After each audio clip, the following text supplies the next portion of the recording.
కాదు బాబు. మహేష్, రంగస్థల మహేష్ అంటే ఒక సినిమా ఎంత ప్రభావం చూపించిందంటే ఇతని జీవితంలో ఇంటి పేరే మార్చేసింది. ఇతని ఇంటి పేరు ఇప్పుడు రంగస్థలం Mahesh. Mahesh Mahesh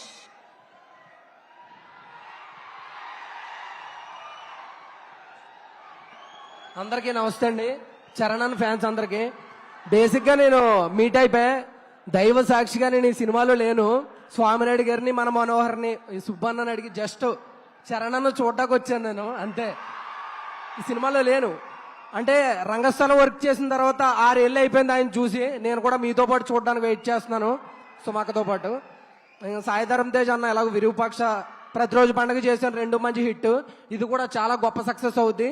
thank you so much అక్క for giving this valuable opportunity. నేను అడగకుండానే ఇంత చెప్పేశావు. అడిగితే ఇంకెంత చెప్తావో. నేను మీరే అదే అన్నారు కదా.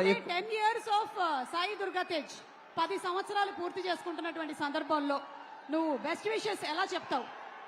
ఏముందండి, అంతే. ఆయన పాట వేస్తే డాన్స్ కట్టేస్తా. ఒక పాట వేస్తే డాన్స్ చేస్తాడంట. మనం చూసినా చూడకపోయినా వేస్తాడు కాబట్టి పీసీఆర్ ఒక్క సాంగ్ వేసుకోండి, మనవాడు మెలికలు తిరిగేసి చెప్పేస్తాడు. రెడీ? ఆల్ ద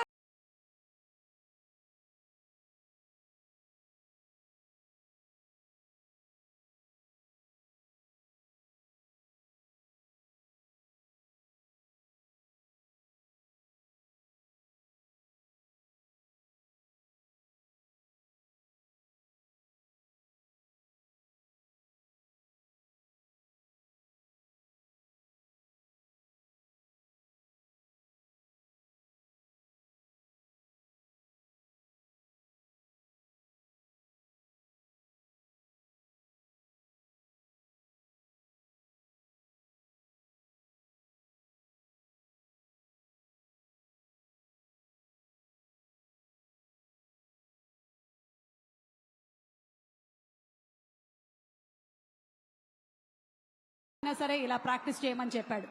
రక్త ప్రసరణ కరెక్ట్ గా అందడం కోసం మహేష్ మేమిద్దరం విడివిడిగా ప్రాక్టీస్ చేస్తూ ఉంటాం. ఉన్న పళంగా డాన్స్ చేయడం అనేది మనం ఇప్పటి వరకు చూసాం, కానీ ఉన్న చోటే డాన్స్ చేయడం అనేది మహేష్ ని చూసిన తర్వాతే మనం నేర్చుకున్నాం. గ్రేట్ మహేష్, నీ గొప్పతనం ఏంటో నీకు అర్థం కావట్లేదు. అదే నాకు కూడా అర్థం కావట్లేదు. Anyway, great job. పడుతున్నావు ఏమైనా oxygen cylinder?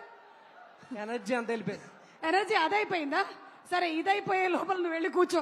Okay, thank you bro. Thank you Mahesh. As usual నువ్వు సూపర్ ఎంటర్టైనర్ వి, గ్రేట్ యాక్టర్ వి. Thank you Mahesh. నేను చెప్పినవన్నీ పొగడతలు అనుకోకు, అన్ని అబద్ధాలే. Okay, so thank you. And అలాగే ఈరోజు మన సాయి దుర్గా తేజ్ 10 years